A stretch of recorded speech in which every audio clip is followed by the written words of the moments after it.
Remembrance Day 2023, Ishida Castle, the Goto Islands, Nagasaki, Japan. Greetings, ladies and gentlemen. Today we are again at Ishida Castle in Goto City, in the Goto Islands, Nagasaki Prefecture, Japan, to observe Remembrance Day for Japan. Today we are joined by Tomoko Akiyama from Tokyo, Atsuko Kudo from Tokyo, and the cameraman is Yasuko Group from Hiroshima. This castle was the last castle to be built in Japan. It was begun in 1849 and due to construction difficulties was not completed until 1853. It held a battery of coastal artillery when completed. Its usefulness was brief, and after the Meiji Restoration it was abandoned in 1872. Since then, it has become a government office, then, over the years, became changed to its current form. It now houses the Goto Castle Shrine, Nagasaki Prefectural Goto High School, Goto City Fukue Cultural Center, and the Goto Tourism History Museum. The museum has 3 floors of exhibits, with a cultural movie theater on the first floor. There are exhibits about the ruling Goshima clan, artifacts of the Tokugawa period and Meiji Restoration, as well as Jomon period exhibits on the second floor. On the third floor, there are cultural and festival displays, as well as displays about fishing and whale hunting. There is also a large display area with a video about the hidden Christians of the Goto Islands. Why are we here? Great Britain and Japan entered into an alliance from 1902 to 1923. It was entered through mutual interests and served Japan particularly well in their war with Russia in 1903. Preventing the French from assisting the Russians, as that would mean war between Britain and France.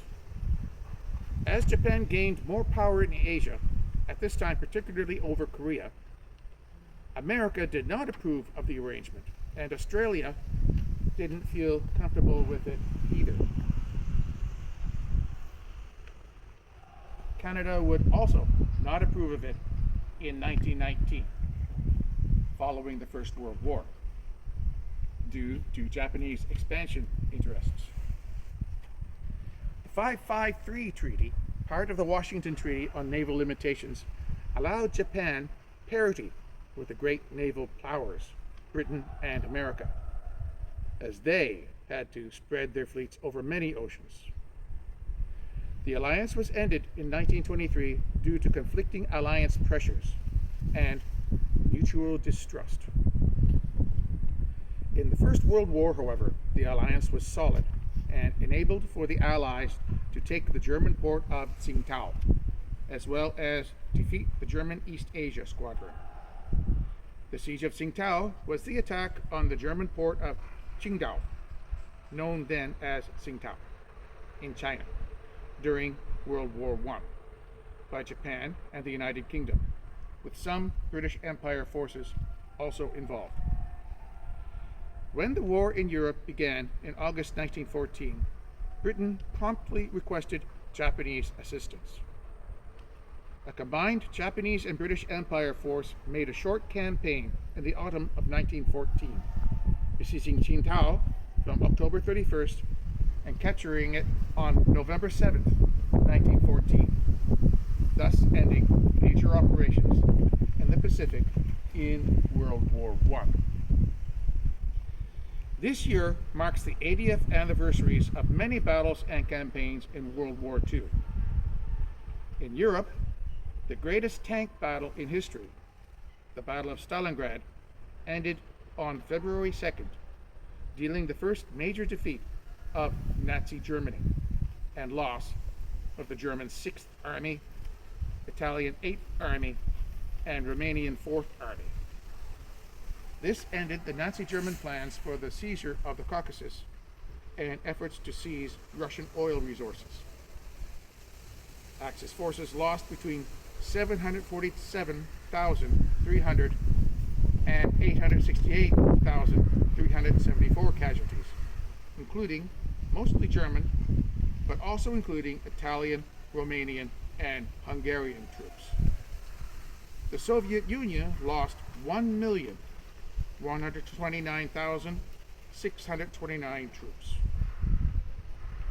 The Battle of Kursk, the greatest tank battle in history, it occurred in July 1943 and was Nazi Germany's last real chance to reverse the lost initiative of World War II and have a chance to win the war. The Battle of Kursk was a major battle on the Eastern Front on a large scale near the city of Kursk in southwestern Russia in late summer 1943. It ultimately became the largest tank battle in history and ultimately resulted in a Soviet victory. It is considered by some to be the turning point of the war in the European theater, instead of Stalingrad. The battle began with the launch of the German offensive Operation Citadel on July 5th. The objective was to pinch off the Soviet salient with attacks from the north and south of the salient simultaneously.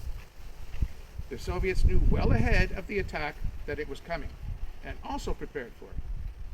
When the attack stalled on the northern side of the salient on July 12th, the Russians commenced their Kursk strategic offensive operation with the launch of Operation Kutuzov. Russian counterattacks then resulted in the Battle of Pokrovka, the largest single tank battle in history, with Tiger tanks facing a massive number of T-34s. While the Germans did far better in the battle, they were simply overwhelmed. On August 2nd, the Russians attacked on the southern end of the battle too, as German forces were further weakened, as Hitler called large amounts of forces away from the battle to be transferred to the fight the Allies in Italy. The Germans lost 2,900 tanks and assault guns for July, along with 430,000 casualties and 681 aircraft. The Russians lost 6,064 tanks and assault guns, along with about 863,000 casualties and 2,200 aircraft. The North African campaign took place in North Africa from June 10, 1940 to May 13, 1943. It was fought mainly by British Commonwealth forces and the German Afrika Corps, commanded by General Erwin Rommel. It was intended by the Germans to seize the Suez Canal, cut the Commonwealth in half, and take the Egyptian oil fields. The Battle of El Alamein ended that possibility, and this resulted in the total retreat of German and Italian forces, eventually to Tunisia. The U.S. forces landed in Oran, Morocco, and Algiers in November 1942. The American forces advanced to the German positions in Tunisia and lost badly at the Kasserine Pass, as Afrika Korps tanks smashed the inexperienced Americans from February 18th to 24th, 1943.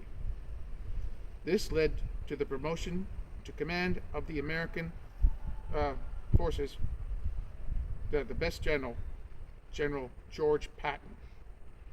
A more determined advance, with aircraft and artillery doing the most damage, and the British and Americans forced the surrender of the remaining 275,000 Axis forces. The invasion of Sicily, also known as Operation Husky, occurred in July 1943. It began with a large amphibious and airborne operation, followed by a 6-week land campaign that had several delaying battles by overwhelmed German and Italian forces, but also featured a rivalry between the British Field Marshal Montgomery and U.S. General Patton. The landings in Italy began in September 1943, and the campaign lasted until April 1945, with the final German surrender in Italy on May 2nd, 1945. Allied forces suffered 358,295 to 376,637 casualties during the Italian campaign. Axis forces suffered 549,000 to 793,000 casualties, with 1 million troops surrendering at Caserta. The campaign resulted in the downfall of Benito Mussolini. The Battle of the Crossing of the Sangro River was in November. The Battle of Ortona between Canadian troops and German paratroopers was in December 1943. The fighting slowed and stopped at the winter line south of Rome in December 1943. And now we will discuss events in Asia. On November 2nd, 1943, 6 Japanese divisions, about 100,000 troops, attacked Changde. The battle was one of attrition with heavy losses on both sides, but the Japanese eventually took the city. The Chinese then arrived with more units, surrounded the Japanese, and forced them to retreat. The Japanese used chemical weapons during this battle. In the aftermath of the Japanese conquest of Burma, there was widespread disorder and pro-independence agitation in eastern India. This was mainly due to the Japanese indoctrination of Indian prisoners after the fall of Singapore with anti-white racism and the offer of their release if they were to act for the Imperial Japanese Army to return to India and disrupt Indian, British, American, and Chinese efforts to defend India. There was a disastrous famine in Bengal as the Japanese cut the supply of rice from Burma, and Indian rebels burned the northern Indian rice fields. This resulting famine ultimately caused up to 3 million deaths.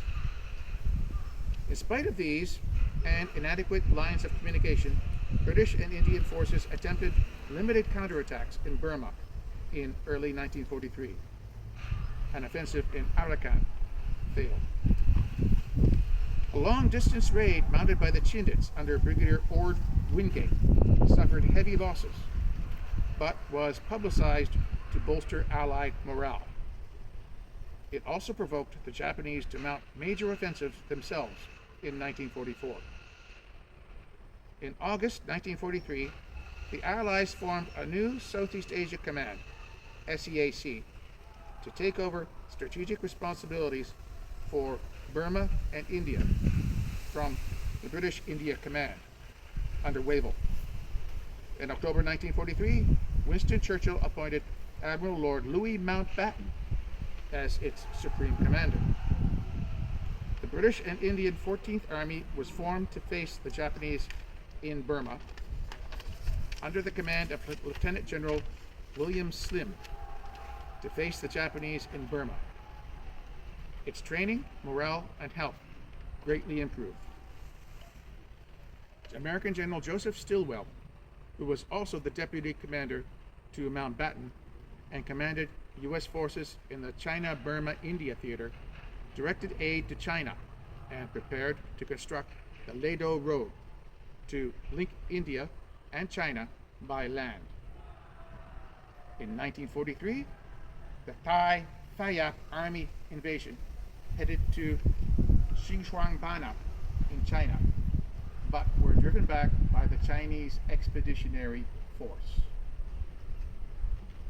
Allied overseas 1943, Middle proved to be the last great naval battle for 2 years. The United States used the ensuing period to turn its vast industrial potential into increased numbers of ships, planes, and trained aircrew. At the same time, Japan, lacking an adequate industrial base or technological strength, a good aircrew training program, or adequate naval resources and commerce defense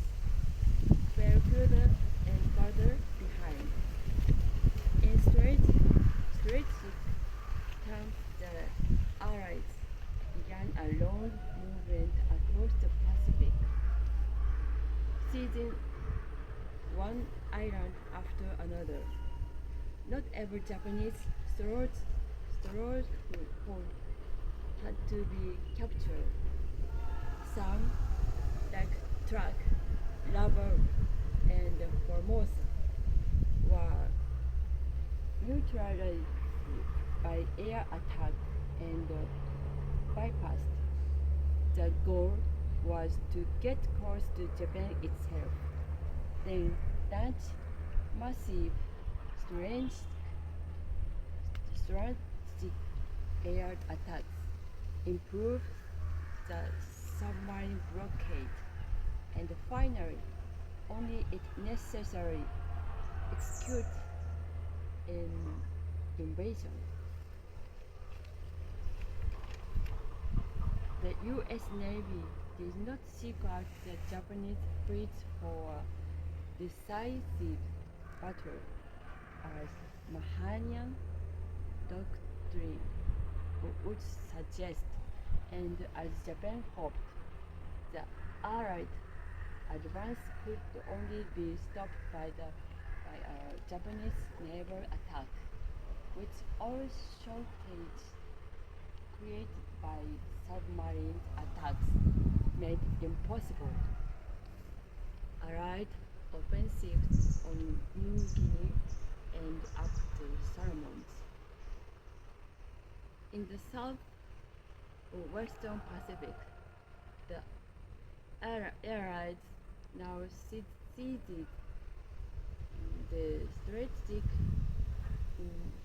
initiative for the first time during the war, and in June 1943 launched Operation Cartwheel, a series of amphibious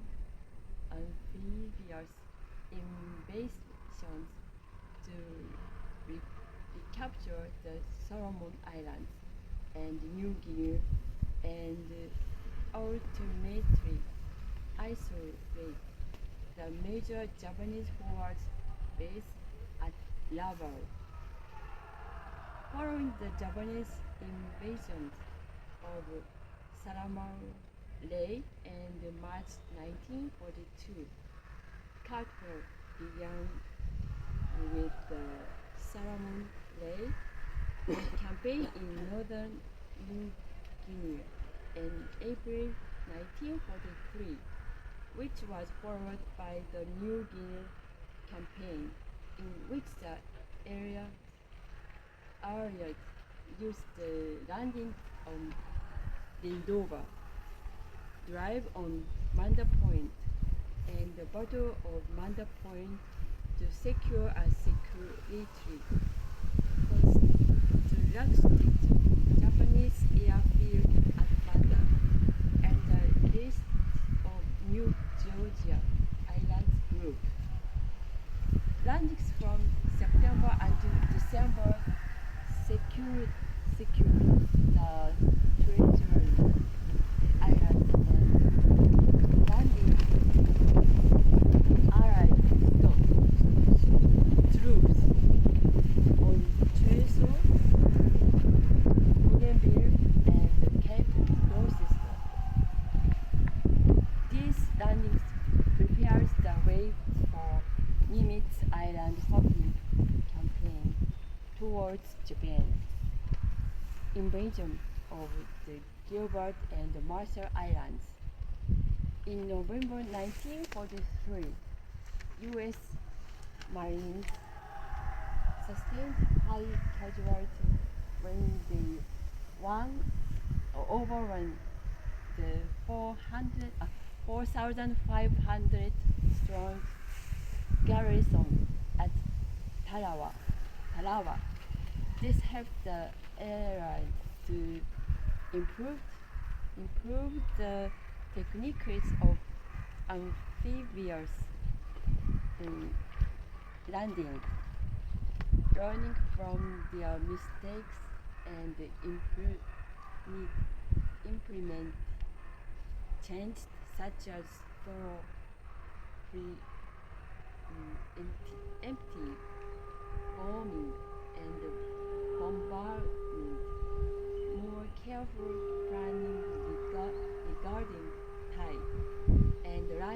compact schedule and better overall coordination. Operations on Gilbert's were followed in late January and mid-February 1944 by further, less costly landings on the Marshall Islands. The Cairo Conference. On November 22, 1943, U.S. President Franklin D. Roosevelt, British Prime Minister Winston Churchill, and Republic of China Generalissimo Chiang Kai-shek met in Cairo, Egypt, to discuss a strategy to defeat Japan. The meeting was also known as the Cairo Conference and concluded with the Cairo Declaration. Submarine warfare. U.S. submarines, as well as some British and Dutch vessels operating from bases at Cavite in the Philippines in 1941 and 42, Fremantle and Brisbane, Australia, Pearl Harbor, Trincomalee, Ceylon, Midway, and later Guam, played a major role in defeating Japan, even though submarines made up only a small proportion of the Allied navies, less than 2% in the case of the U.S. Navy.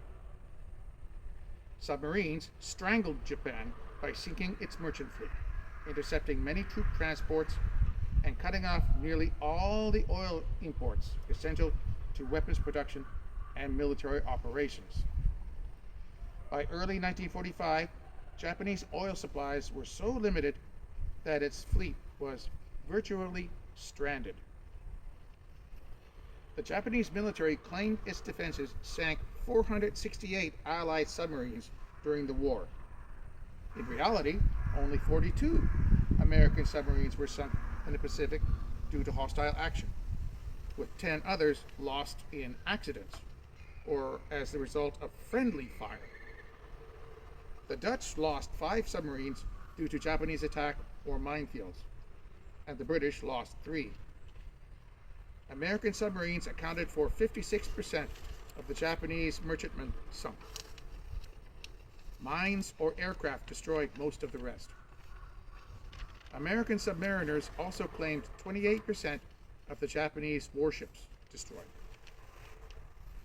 Furthermore, they played important reconnaissance roles as the battles of the Philippine Sea in June 1944 and Leyte Gulf in October 1944. They were also important in the Battle of Midway in 1942 for reconnaissance, when they gave accurate and timely warning of the approach of the Japanese fleet. Submarines also rescued hundreds of downed flyers, including future U.S. President George H.W. Bush. Allied submarines did not adopt a defensive posture and wait for the enemy to attack. Within hours of the Pearl Harbor attack, in retribution against Japan, Roosevelt ordered a new doctrine: unrestricted submarine warfare against Japan. This meant sinking any warship, commercial vessel, or passenger ship in access-controlled waters, without warning and without aiding survivors. At the outbreak of the war in the Pacific, the Dutch admiral in charge of the defense of the East Indies, Conrad Helfrich, gave instructions to wage war aggressively. His small force of submarines sank more Japanese ships in the first weeks of the war than the entire British and U.S. navies together. This earned him the nickname Ship-a-Day Helfrich. While Japan had a large number of submarines, they did not make a significant impact on the war. In 1942, the Japanese fleet submarines performed well, knocking out or damaging many Allied ships. However, Imperial Japanese Navy, as well as pre-war U.S. doctrine, stipulated that only fleet battles, not commerce raiding, could win naval campaigns. So, while the U.S. had an unusually long supply line between its west coast and frontline areas, leaving it vulnerable to submarine attack, Japan used its submarines primarily for long-range reconnaissance and only occasionally attacked U.S. supply lines. The Japanese submarine offensive against Australia in 1942 and 1943 also achieved little. As the war turned against Japan, IJN submarines increasingly served to resupply strongholds which had been cut off, such as Truk and Rabaul. In addition, Japan honored its neutrality treaty with the Soviet Union and ignored American freighters shipping millions of tons of military supplies from San Francisco to Vladivostok. This angered its Nazi German allies. The US Navy, by contrast, relied on commerce raiding from the outset. However, the problem of Allied forces surrounded in the Philippines during the early part of 1942 led to the diversion of boats to guerrilla submarine missions. Bases in Australia placed boats under Japanese aerial threat while en route to patrol areas. This reduced their effectiveness, and Nimitz relied on submarines for close surveillance of enemy bases. Furthermore, the standard issue Mark 14 torpedo and its Mark 6 exploder both proved defective, and these problems were not corrected until September 1943. Worst of all, before the war, an ununiformed U.S. Customs officer had seized a copy of the Japanese Merchant Marine Code, called the Maru Code by the USN, not knowing that the Office of Naval Intelligence, the ONI, had broken it. The Japanese quickly changed it, and the new code wasn't broken again until 1943. Thus, only in 1944 did the US Navy begin to use its 150 submarines to maximum effect, installing effective shipboard radar, replacing commanders deemed lacking in aggression, and fixing the faults in the torpedoes. Japanese commerce protection was shiftless beyond description, and convoys were poorly organized and defended compared to Allied ones. This was a product of flawed IJN doctrine and training, errors concealed by American faults as much as Japanese overconfidence. The number of American submarine patrols and sinkings rose steeply. 350 patrols with 180 ships sunk in 1942, 350 patrols with 335 ships sunk in 1943, and 520 patrols with 603 ships sunk in 1944.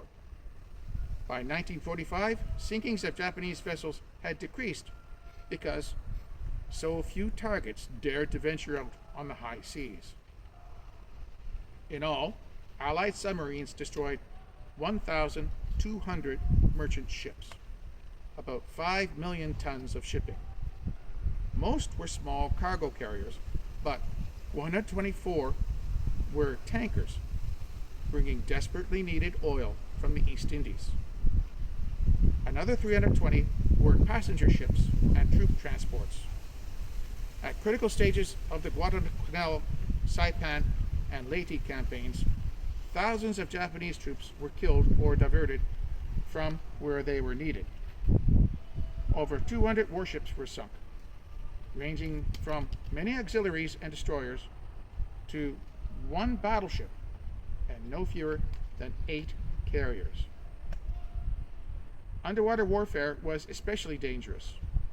Of the 16,000 Americans who went out on patrol, 3,500, 22%, never returned. This is the highest casualty rate of any American force in World War II. The Japanese losses, 130 submarines in all, were higher. This ends the telling of the Western Allies and Japanese fighting events of 1943. This was 80 years ago this year. As for the Remembrance Day ceremonies,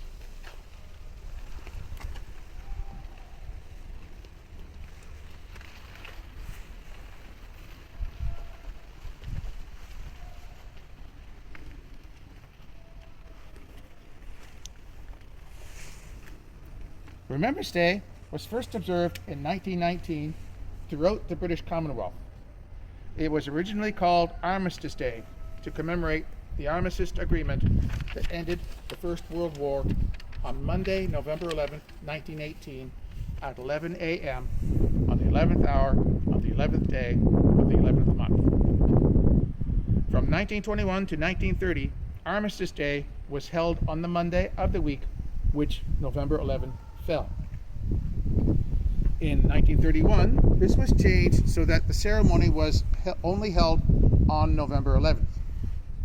This was also the year that the name changed to Remembrance Day.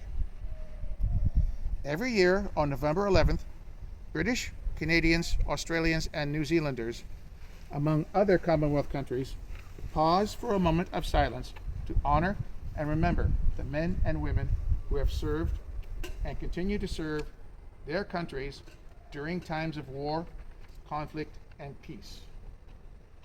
Other nations that are not Commonwealth members also observe Remembrance Day. These include France, Belgium, and Poland.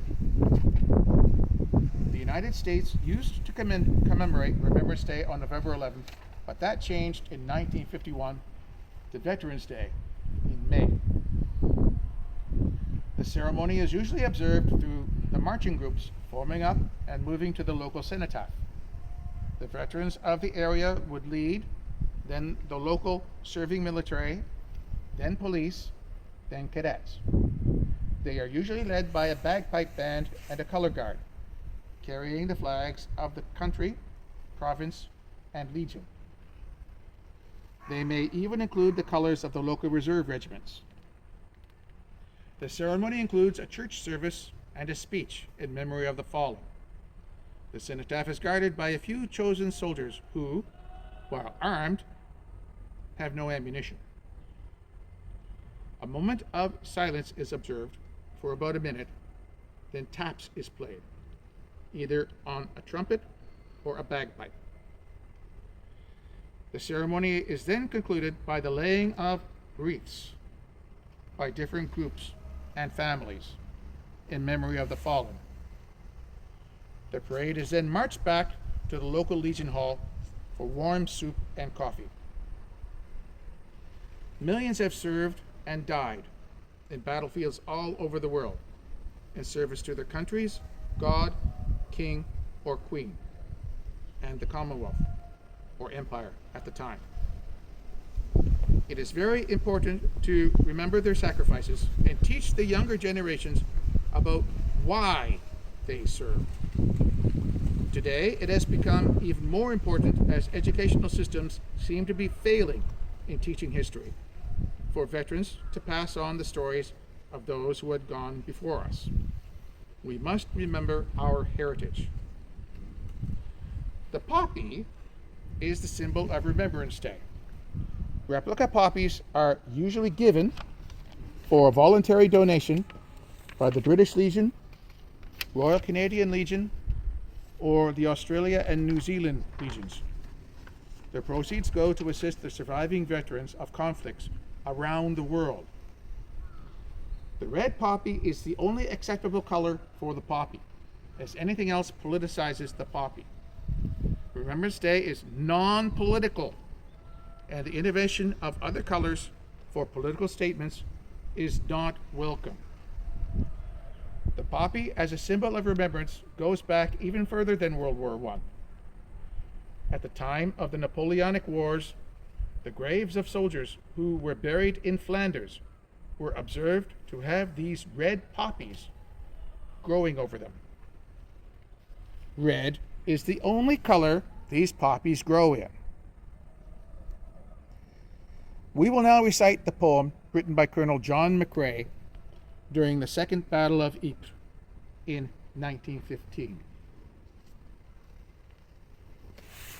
In Flanders fields the poppies blow, between the crosses row on row, that mark our place, and in the sky the larks still bravely singing fly, scarce heard amid the guns below. We are the dead, short days ago, we lived, felt dawn, saw sunset glow, loved and were loved, and now we lie in Flanders fields. Take up our quarrel with the foe, to you from failing hands we throw the torch, be yours to hold it high. If ye break faith with us who die, we shall not sleep, though poppies grow in Flanders fields. We will now have a toast to the fallen.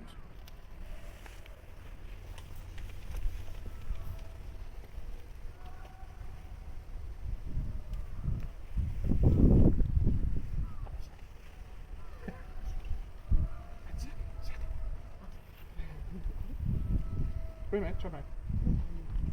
Oh, that's two. Okay.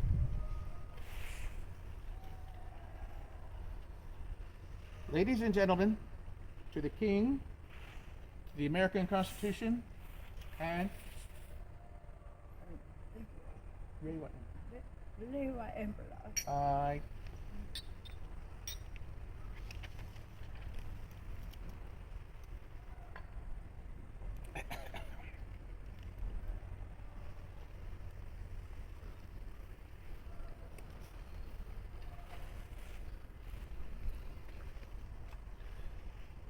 They shall not grow old as we that are left grow old. Age shall not weary them, nor the years condemn. At the going down of the sun and in the morning, we will remember them.